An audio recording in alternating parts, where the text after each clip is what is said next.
Smithsonians, welcome back. I'm not in my studio. We're in the doctor's studio. We're in the doctor's office today. Hey, I'm trying to do it. Learn, master.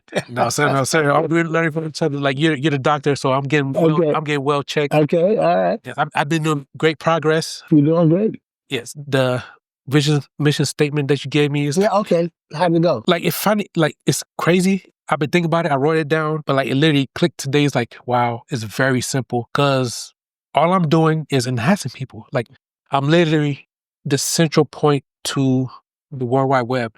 Okay. So it's like I can't do nothing about you, but I can put you on the World Wide Web in the sense of video, but it's AI now. So AI to me is technology. It's just a tool. It is. That's what I say. I hear people saying that they're afraid of technology. I mean, of AI. And my thing is, AI, when AI talks, it's only going to speak correct. Because the thing I like about AI, if I say, well, AI, I don't think that's correct, or they say, well, okay, James, how would you like for me to correct that? What do you want me to do? And they change it. So, I mean, why should I run away from it? I think it's an excellent tool. Exactly. So talking about tools, said that the AI talks to you, like there's so many layers. I want to help people, guide them to get into it. That's what we're going to do now. Okay, cool. Because in AI, you can change your personality type. You can make it so it's so customizable. I'm learning, and that's what I'm doing. I'm consulting with the neighborhood. Like I'm teaching them to get on board, but we're not doing it fast enough. Like we need to get people online. From the last meeting, you also mentioned don't limit myself to the minorities. Like everybody needs to help. Absolutely, man. There's a whole world out there. Yeah. And even though we as minorities, we really do need a focus, and we really need a strategy ourselves, not to exclude anyone, but we need a strategy that speaks to us and all that we've been through the last 100 years. Sure. And then you guys from Haiti, I don't know, that would probably add another 40 years. So about 40 to 50 years. But we need to understand and have a strategy based upon where we are. Correct. But that strategy then merges with the rest of the world and the rest of the United States first. So if there's someone else out there who needs it, I think you ought to give it to them. I just believe in my consciousness, in my heart of heart, and the people truly understand the dynamic under which we've been dealing with. Their minds will shift now. I sound like the cockeyed optimist, Nah. What does that mean? The cockeyed optimist? Yes. It's someone who always believes that everything's going to work out okay, people are always good, people are always nice, and all that was a nice thing. And I do believe that to a degree, But I know that there are times when there are some people who are just hard to the core. And when I find that out, I don't want them to take my kindness for weakness, because my head can twist around. And there's another part of me that will surface, So that's what I think. But I just think the AI is there, and for you young people, they may as well grab it because it's not going anywhere. It is here to stay. Yeah. And if you have the tool and you use it in a way that's in your best interest, that's going to be great. But if you don't, the tool will use you. Yep, use your information. Like you're giving it data just by being online. What you're looking at, what you're not, you're giving it data regardless. Right. I don't use AI. Yes, you are. You watching TV, you're using AI. Yeah. It's like there's one more thing that I think every time we go on AI, every time I go on AI, I give AI a piece of me that goes out and mixes with all the other AI. So if we as Black folk and tan folk and brown folk and yellow, if we don't deal with AI, it's not going to get our programming. It's only going to get the program from the dominant population. And here we are back in another track. Okay. So we have to contribute to AI, so AI will get all the perspectives and not just one piece. Okay. I love that, because that's what I'm realizing. Like people will use your positive mindset, the optimist thing. So I saw that this past week. I'm like, all right, they're using it, but I have control of it. I was reading this book, this book I'm reading. Okay, it'll come to you. Yes, and it's talking about the video director. It's like, I choose a scene, I choose an angle, like what story to come out next. It's like, apply that in real life. I'm like, everything's coming to focus. It's like after we had a meeting about VR world, like getting the mission statement done, it's like everything's clearing up. So the point I want to say is, yes, be positive about AI, stuff like that. But at the same time, well, if it doesn't work, we still have to learn how to communicate with one another. Absolutely. So the relationship has to be still maintained and built. So that's one thing I love. That I have a piece of going to Haiti and having a connection with the people. Right. Because the news lied or it could be misinterpreted and misused, but the connection we have and continue to give, well, like you said, the input, I had to give the input. We got to get our input. Move back. Right, yeah. So it's like... something else you just mentioned to me that I think is important. You said, once I had the missions, things got clearer. Yes. And that's the purpose of the mission statement. Should give us clarity. It should give us, oh, that makes sense. Every time I think about my mission statement, it just says to assist individuals, groups, and organizations in identifying development tools. So that's I help them to identify it, but not development tools that's going to help me, but the development tools that's going to allow them to achieve their success, to achieve their highest level of performance based upon where they want to go. And the mission statement drives that. So that mission statement will drive you to do your thing. Now, also, if as you're doing your mission statement, if there's a glitch, you say, well, I don't know, but you can change it. You can modify it. Yes. There may be a glitch or may be something you want to add on to it. And I can remember the word empowerment, when the word hit. Man, that's my mission statement. And it made a tremendous amount of difference. And I use it in everything because it's just a part of me and part of who I am. Correct. And it's like, I'm just like, very grateful. Season of, just grateful and jolly. It's like, I had to come out here to the doctor's office and do a follow-up. Do a follow-up. Okay, well, can I hear the mission statement or the vision statement? So I would love to check that out because that would be very, very good. Because you need to get to a point where you have internalized that just you. It's just automatically becomes you. I learned there's a lot of people that they're basically repeating themselves. I listen to so many motivational other people. It's like they're all saying the same thing. Write down what you want to do every day. It's like, keep your focus. Don't touch your phone first. Like, write down what do you want for that day. But yeah, my purpose statement, why you do this. So my purpose statement is to help people, organizations see, own, and share their value by turning real life moments into authentic video stories. So in short, I capture your reality so you can own your story. So I like that. Yeah. And then the vision statement, what success looks like, a world where every person and legacy organization has a visual living resume, a meta-ready video avatar that reflects who they are, not just what's written on paper, so they can connect, communicate, and create impact across generations. And in short, everyone seen, everyone heard, everyone has a visual resume. Has put that input and data. Like everything he says, like it just syncs together. Everyone has a visual resume. They just don't realize it yet. Yes. And so we're going to bring that visual resume to life. Yep. Woo. Yeah. Yes. Just using what they have was like, it's so simple and easy for me. It's like, but I didn't see it until we broke down the childhood like video. Okay, like what was I? So everyone has a video resume. Yep. So. And then for the mission statement, what you actually do, I help purpose-driven individuals and traditional organizations move from old text-only identity to powerful visual identities through cameras, video systems, and emerging tools they can use. Clearly communicate their message, show their authentic presence and input, reach and engage new audience in real time, online, and in virtual reality. So basically, in short, I convert traditional stories into dramatic visual resumes and meta-ready video avatars that keep people and organizations relevant, trusted, and seen. Cool. That's that. Now that last part, that really popped. Yeah.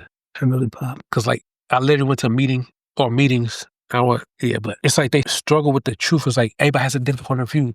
So that's why I will come. Because your mediator, I see it. I'm like, okay, they had a good, they're basically like, oh, it's me.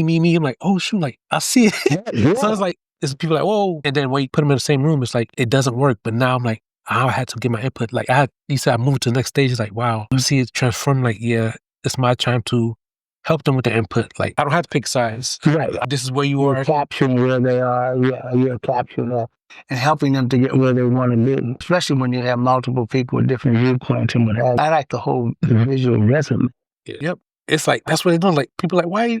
Some people don't understand. Like, why are you, celebrities, like, why are you posting stuff online? It's like, but that's their visual resume. But they have to learn the same steps, like the character, like why are they putting information, like not to share that personal address, things of that nature. They still have to be make sure, not to post when they're leaving, like people that can be attacked. Like, so just being little things, education piece that they need, consulting. It's like, my mind is blown. It's like, wow. Yeah, that's good. I got to write it down though. I got to sharpen it, make sure I memorize it, and then.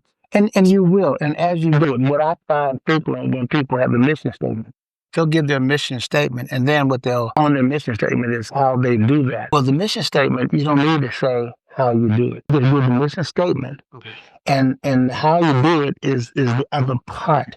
Just that mission statement, just that key piece. But that will get clear with you the more you think about it, the more you use it, the more you talk about it, the more you share with other people. Because people will help you get clarity because they're going to ask you questions. Yep. And then you'll just boom, boom, boom, boom, boom. It'll Yes. It is popping. Yeah. That's good.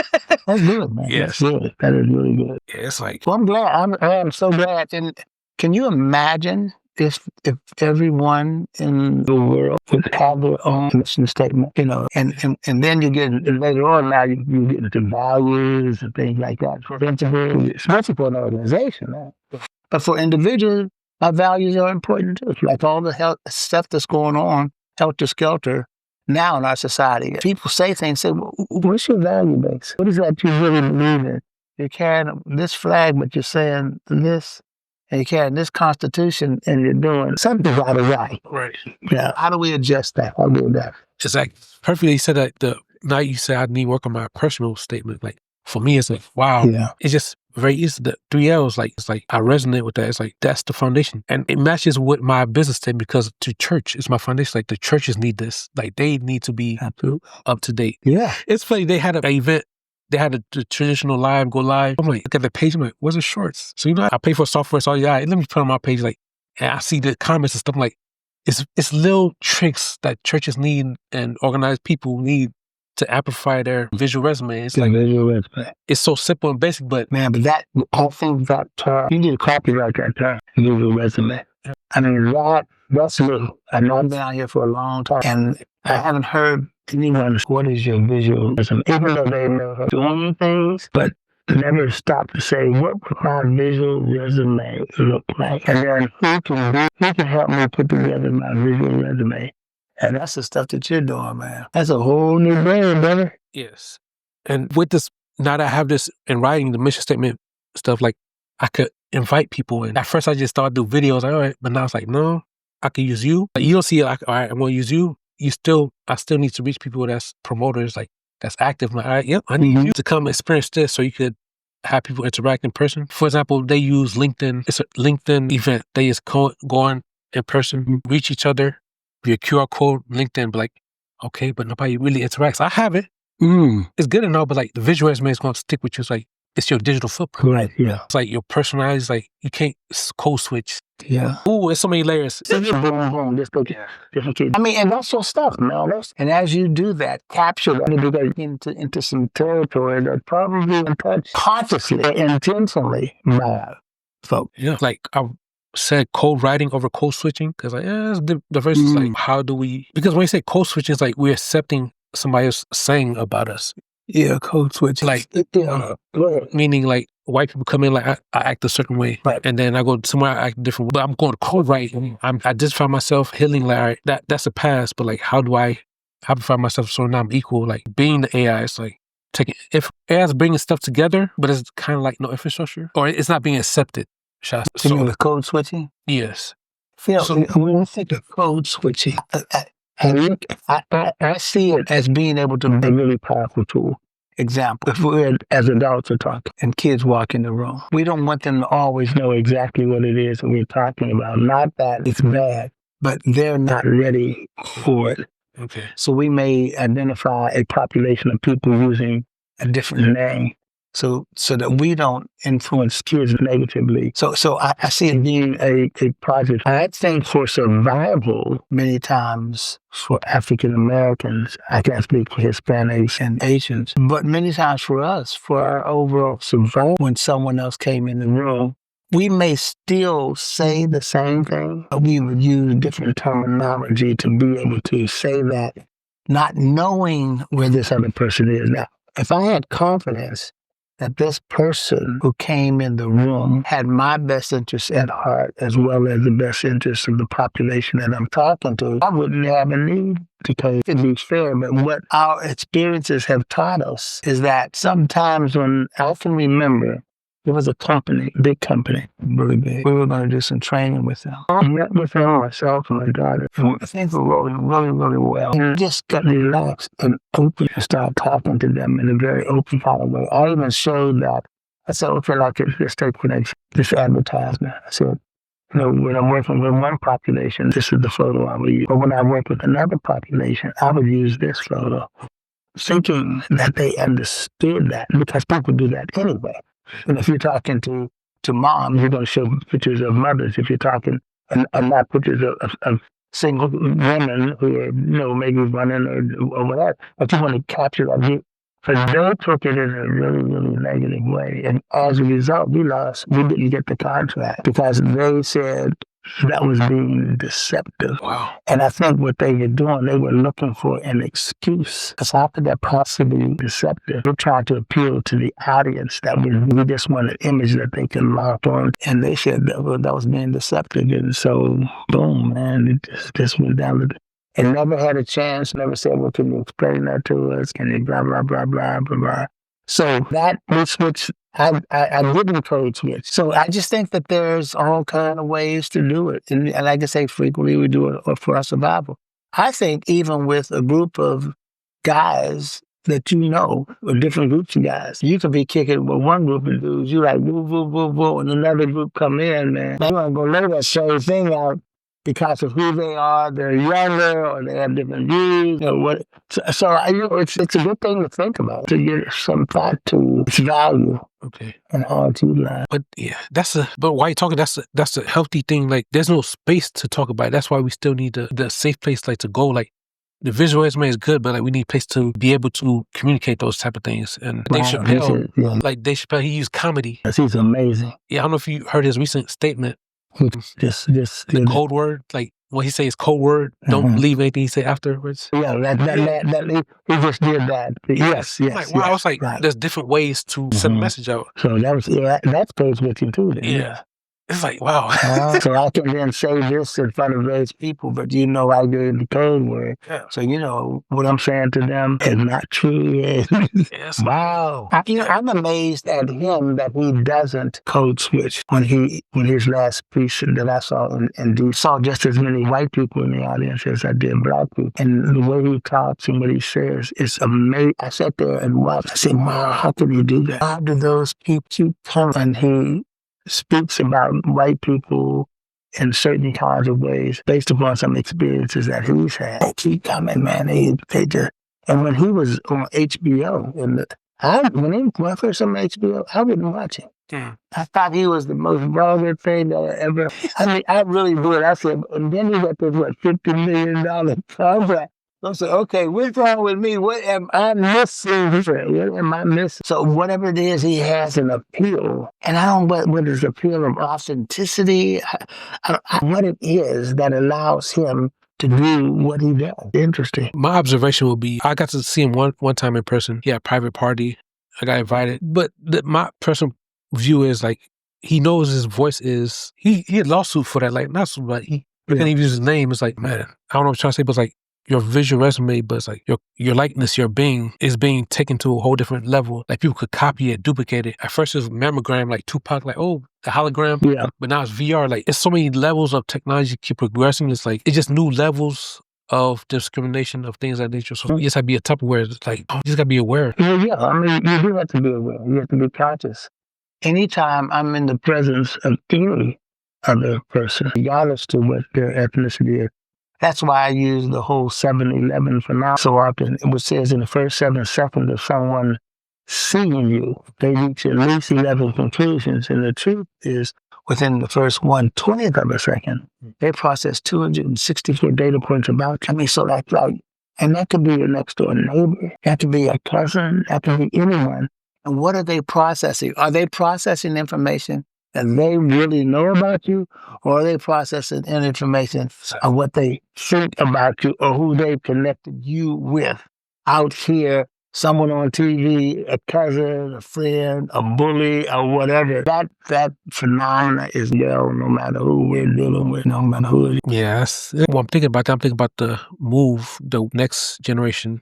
Well, that's why I want to help prepare for it. It's like currency has become more digital and remove paper. So like for example, Dave Chappelle, what he said, if he only have digital asset, like they could easily take that away from him. So before it's like you could, talk with people, like, work your way around it. But like once that's over, you isolation, it's like how to prepare for that. It's like I'm very optimistic about the future. At the same time, I'm looking at the different ways it can be used. Give that to me again, so he's saying what your currency, you said, did you currency, say? like the right. paper, like, it's become more and more digital. Okay. So like banking is always online. Tap. Right. And then once that's over, it's gonna be crypto. So yeah, they're talking crypto. It's about your likeness though. It's like what value you produce, what you feel. Well, to that level, it's like wow, you can easily be canceled. So it's like it's been tested. Like how I also see it is with the immigrations. They came the proper way. They had to download the app, scan their face, all that stuff, and that same weapon is being used against them to take them out. It's like I see the curse and the blessing of technology, or who's in power of using it. Yeah, who's in power of using it. Yeah. I mean, and that's always been. And who could have thought that something like that, your currency, could be switched? I mean, because we had people who are immigrants who we need and still do need every single day. 30,000 people need to come to Ohio to produce our crops, or else they won't get harvested, and we won't get them. 30,000. Now, all of a sudden, they can't come. And the impact that has, that is amazing. And who would have ever thought that anyone could have that much power to change something almost instantaneously, even though we need people to perform those tasks. And it makes it even clear to me about what Martin Luther King was saying, like not the skin, but your characters. Like you're talking about images, like he's talking about, like, it makes so much sense. It's like the characters, like, and they skip it. It's like still looking at black and white. It's like they just skip over it. Like, look who we have. They're not even looking at character. Someone has put an image out there and said, "This is an image that we don't like," and let's just get rid of it. Remove it. Like picking your different ethnicity groups. Like, hey, this country we don't want you. It's like saying, yeah. See, it's frightening. That part is really, really, really frightening. I don't know how and why there isn't more pressure on those folks who are making those kinds of decisions. And my take is this. I think the people who are really making those, the people who are making those decisions don't realize the impact that the loss of this population, the impact that it's going to have on us. Yeah. Excuse me. Wow. Can edit that out. And I said, the reason why I hesitated, I said, well, maybe they do know, and maybe they don't care, and maybe they have a different agenda. Perfect. I'm glad you said that, because I mentioned this before. It's like, this is deliberate and intentional. It's like, who has that power? Like Kanye West is like, what are they going to do with all that power? Because when I was in high school, my history teacher was saying he had statistics about the Hispanic population will outgrow people. So this is already conscious, but I didn't know it affect until now. And seeing the real ID, like it was always phased. It was like phases being implemented. Even before that, like talking about the New World Order, it's like, oh, they're scared of the passport with the tracking. Like the chips and stuff like that. We have it. We have the phones. Oh, yeah. So it's like desensitized, like they're boring the water very slowly. Yeah, but I said that not even realize it's getting hot. Yeah, it's like if Haiti history repeats itself, or it don't repeat itself, but it rhymes. Because if they attack Haiti, who they come right after? Mexicans. It's like it's too late. You let the person that's set free get attacked. Now you want to talk. Oh, it's like it's kind of too late. Next is the African Americans that's here. It's like, oh, immigrants, all right. Now they're gone. You're the target. That's right. It's very clear to me. Yeah, there's that. I can't really cite it, but it says when they came after this one group, you didn't do anything. When they came after group two, you didn't do anything. So now they're coming after you, and there's nobody left but you. Yeah, that's what's happening over his rhymes.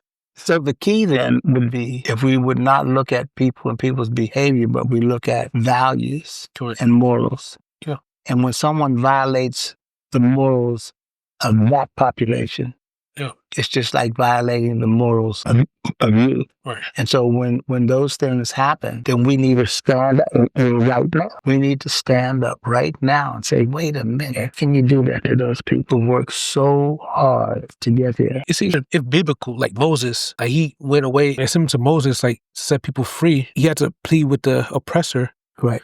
But like we're not seeing that. I lost train of thought, but it's like it just keep happening. Oh, the immigrants, they're always in the black community. It's like the redlining. It's like it's very prevalent. It's like a little twist, but it's all attacking the same black communities. Like, and we accept it. Like, yeah, remember, like it's affecting black communities. Like they're not in the white communities. Like it's clear as day, but because of race and not liking people, like how they get in, they won't even understand what legal, like what's illegal. It's like they're not grasping, like they coming after everybody. Like black people was not considered black. It's like human. Do you not see a correlation? It's like they're not saying that we're not human, but it's like, hey, this race, what's next? Right. They take all African communities like, you're black, anyway.